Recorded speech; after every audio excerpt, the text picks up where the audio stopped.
Pele, Tostao, Rivellino, Jairzinho, Gerson, Carlos Alberto, to name just half the team.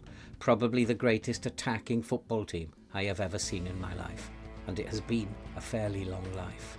But I had two questions. Could I simulate that team 53 years later in FM23, and would it be successful?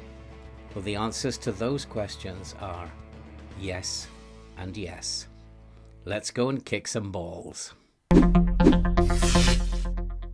Hello and welcome to FM with Old Man Phil. And if you are a brand new visitor, I'm Phil and welcome to the channel. And today I have a tactic for you based upon what I consider to be probably the greatest football team ever to grace a football pitch. And the team we're going to look at and try to simulate 53 years later in FM23 is that great Brazilian World Cup finals team of 1970s. And just looking at the names you can see on that team sheet there would be enough to give opposition defences nightmares the night before they played them. What an attacking team it was, and it seemed to me that they lived by two principles. Firstly, the principle of teamwork, and no one player was bigger than the team. And this was borne out by the fact that goals came from everywhere on the pitch. No one player dominated in terms of scoring goals. And secondly, as this was the most attacking football team ever put together, they just seemed to live by the principle that if you score more goals than the opposition, you'll win the game. And it's those two principles that we have tried to simulate here. And it was very, very successful. And it took a lot of research before we were able to come up with the final tactic. And some of the player roles may surprise one or two of you. And we tested it with, of course, Manchester City, the most attacking team in the land, if not Europe. And their media prediction was, of course, that they would finish on top of the table. But then we moved further down the table and we decided to test it with Brentford, a team predicted to finish in 15th. And I think the results are quite startling for Brentford. And then finally, not happy with the Premier League, I decided to move into the Championship to test it. And I wanted to see if I could get a team promoted to the Premier League using this system, this methodology. And so we went to Norwich, a team predicted to finish in 4th in the Championship. But before we get into what the tactic actually looks like, let's take a quick look at how the three tested teams got on. And then after the tactic, I'll answer the question, would I play this in my own saves? Let's go and find out how these teams got on. First, let's take a look at Manchester City. And Manchester City, as you can see, they won the Community Shield. They beat Liverpool in that competition by 6-1.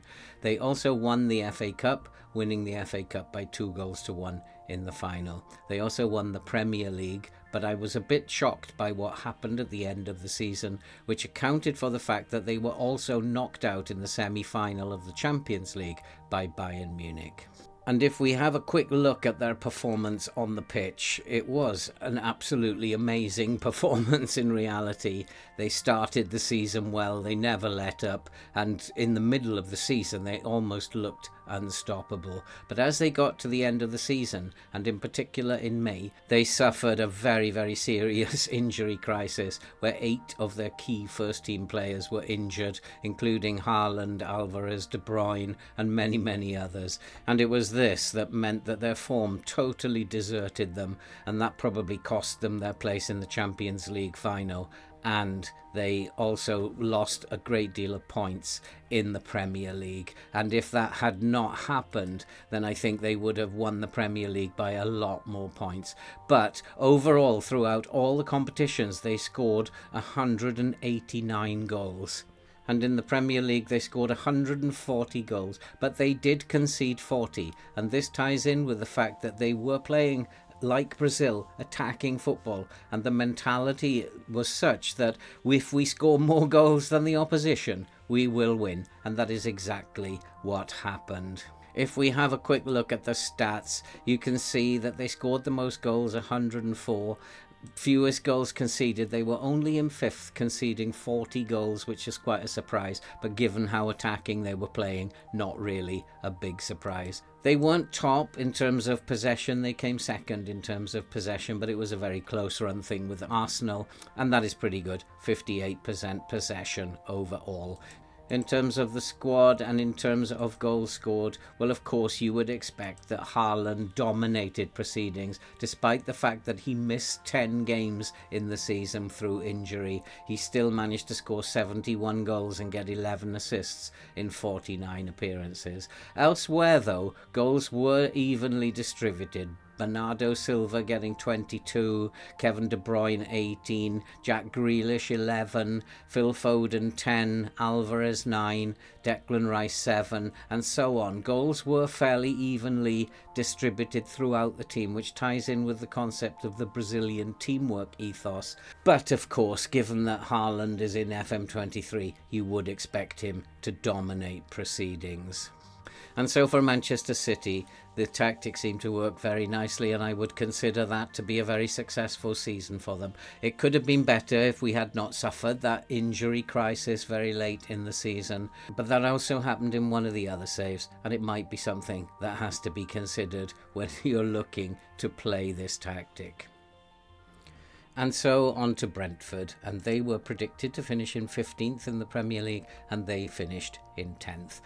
They were knocked out of the Carabao Cup by Manchester City in the 4th round, but the biggest surprise of all was that they were knocked out in the semi-final of the FA Cup by Spurs by just a goal to nil, and it was a very close run thing by all accounts as well. So in terms of the performance of Brentford overall, I would say finishing in 10th and reaching the semi-final of the FA Cup was quite an outstanding performance.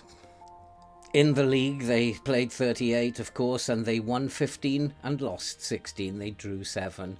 They scored 63 goals, and they conceded, though, 71 goals. And because of the attacking nature of how they played, obviously, they were going to concede a lot more goals than Manchester City. But they managed to win as many games as they lost, and overall to finish in 10th when they were predicted to finish in 15th and get to the semi-final of the Cup was a very good performance. Looking at the stats for Brentford, in terms of goals scored, they finished equal 4th with Aston Villa scoring 63 goals. This is quite good for a team supposedly going to finish in 15th. Fewest conceded, they're not even in the league table. They did concede 70 plus goals, and so it's not surprising they're nowhere to be seen there. And in terms of possession, they had a 54% overall possession figure for the season, and that's pretty good and ties in with the short passing, controlled passing game that the Brazilians played. And in terms of goals scored, Ivan Toney, of course, got the most goals. He got 27 goals and 10 assists in 42 appearances. But also Damsgaard got 11, Mbeumo got 9, Lewis Potter got 9, Kevin Schade got 7, and Christian Norgard, he got 5. Goals were also distributed among the team, as was the case with Manchester City. Take out the top player, Ivan Toney, and you get a very even spread of goals throughout the team. This ties in with the Brazilian ethos of teamwork. And so I would say that that was a very successful season for Brentford. Taking over Brentford in my first season, I'd have been very happy with 10th place, given that the media prediction was for them to finish in 15th.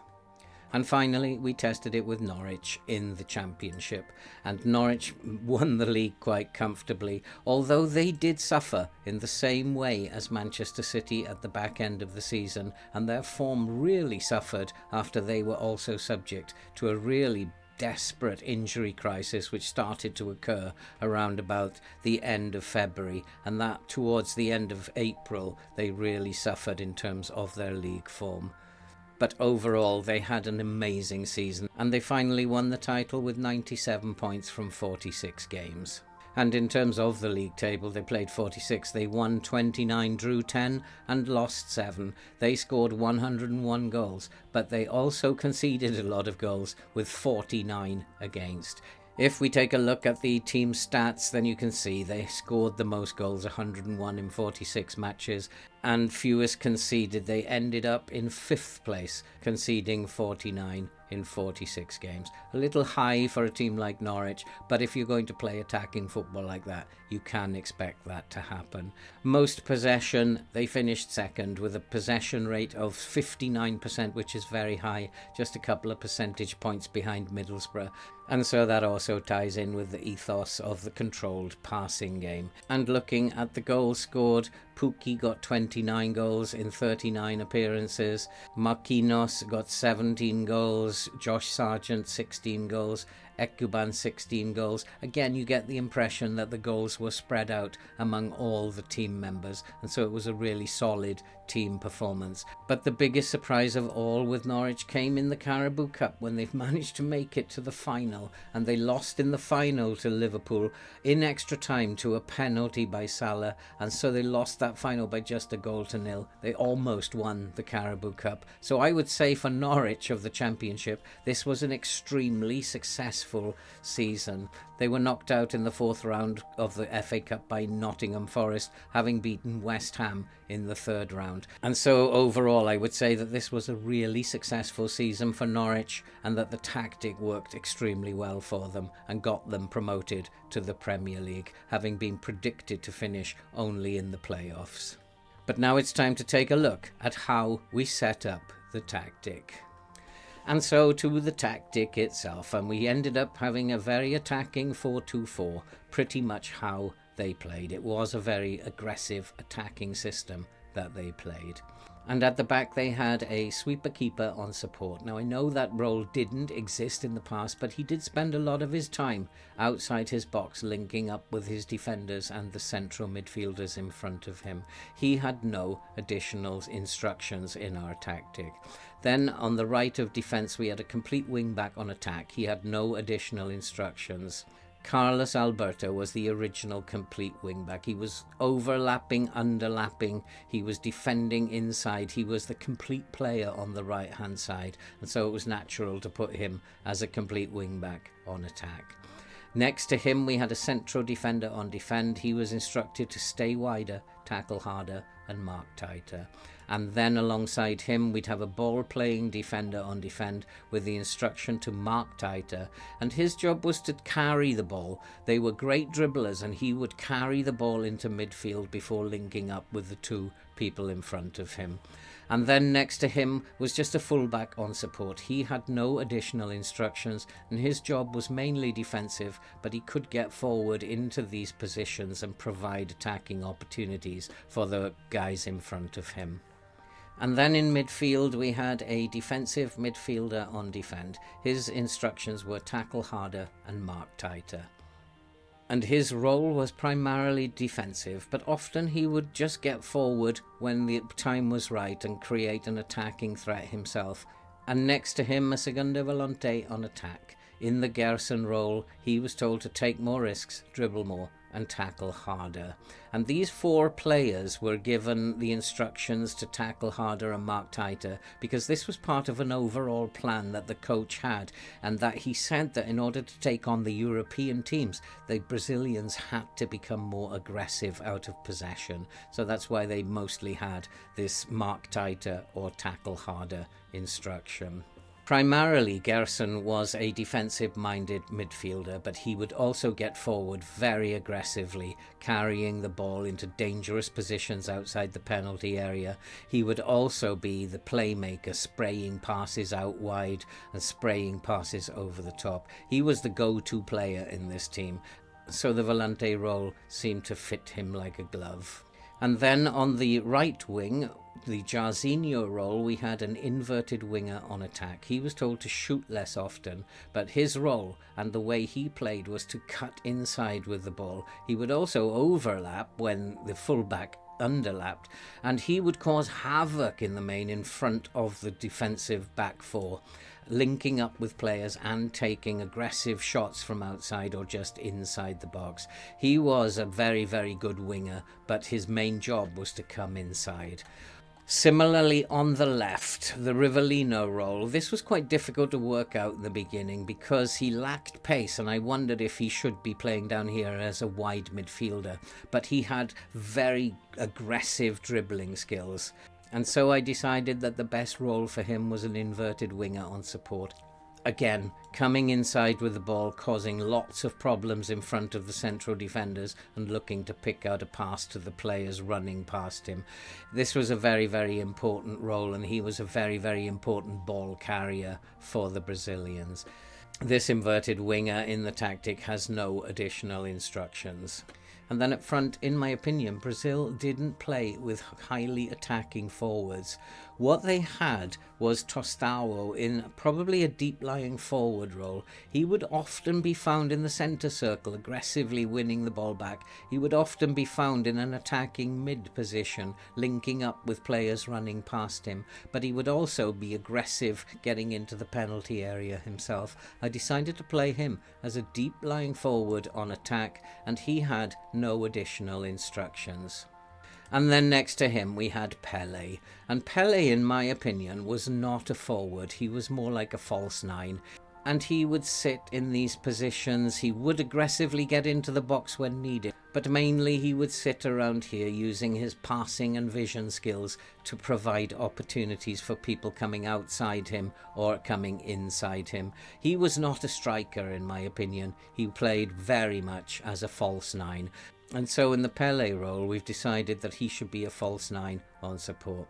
He was given the additional instructions of shoot more often and roam from position. He was the player in the team who was given the license to take up whatever position he liked and then to use his creativity to fashion chances for the players around him. And so that's it in terms of the player roles, and some of those may look a little strange. And in terms of the team instructions, well, it was a very attacking system. Brazil were an attacking team, and that's what we went. In terms of mentality, we went attacking. Now, although they are playing with 4 wide players, and probably the best solution would be to play wide, when I was actually looking at the video, it did seem to me that they were actually sitting very narrow as a team, and so I decided to play on not narrow, but of a fairly narrow attacking width. I wasn't sure how that was going to work out with such a formation, but it did actually work very well in the end. In terms of approach play, we had the overlap on the right for Carlos Alberto, of course, for the complete wing-back on the right, and we would play out of defence. Because Brazil were a controlled passing team in the main, we had a shorter passing with a slightly lower tempo. We would work the ball into the box because that would fit with the patient style of play that they seem to demonstrate. And I know that Brazil were famous for long shot goals. They also scored a lot of goals from inside the box, so that seemed to fit. Those 3 things seemed to fit nicely together for me. They were a very aggressive running team, so we had them running at the defence and be more expressive. We wanted them to use the creative abilities and the flair that they had up front and to create chances from nothing. So we told them, be as expressive as you like. In transition, we didn't counter-press. In those days, there was no such thing as a counter-press, but then we didn't regroup either. What you'd find watching the videos is when they lost the ball, you'd just have players running after the ball carrier. They wouldn't be running back to get into team shape. They would just be running back to try and retrieve the ball.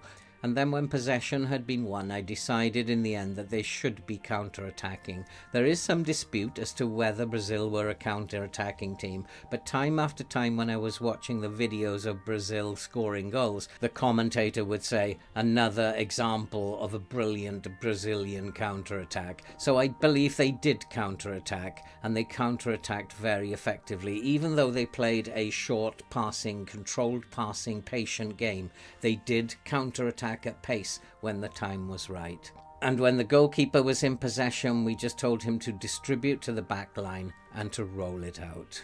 And then out of possession, It was basically a high press. Brazil wanted to play their football inside the opposition's half. It was an aggressive attacking game, and they didn't want to be playing back here. They wanted to play inside the opposition's half. And so although it's not a press as such, they played with a high line of engagement, and we had a much higher defensive line, and this enabled us to play the game inside the opposition's half and not in our own half.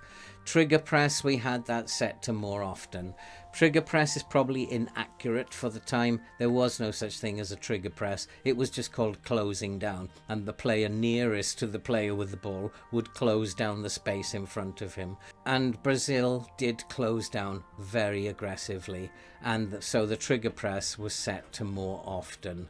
And then we left everything else as is, and then we just said stop the crosses, which is what was standard practice for playing football in those days.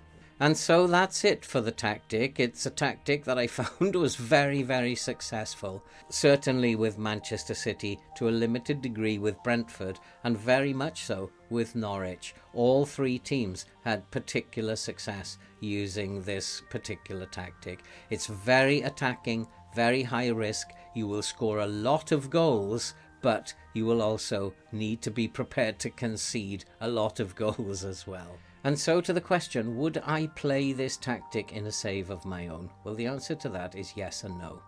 No, not at the beginning of a save with a team that I'm not familiar with. And I think what I would need to do is start with a safer method, maybe a 4-2-3-1, and then gradually over time have my scouts scout for players who could play really well in the roles in this 4-2-4.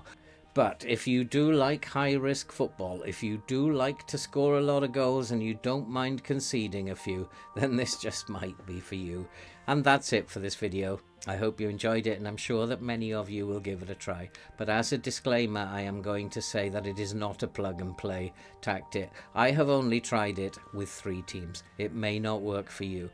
It is a very aggressive attacking system, and you will concede goals, and so it may not work for you. And so I'll bid you all farewell now, and I'll just say stay safe, take care, and we'll see you in the next video.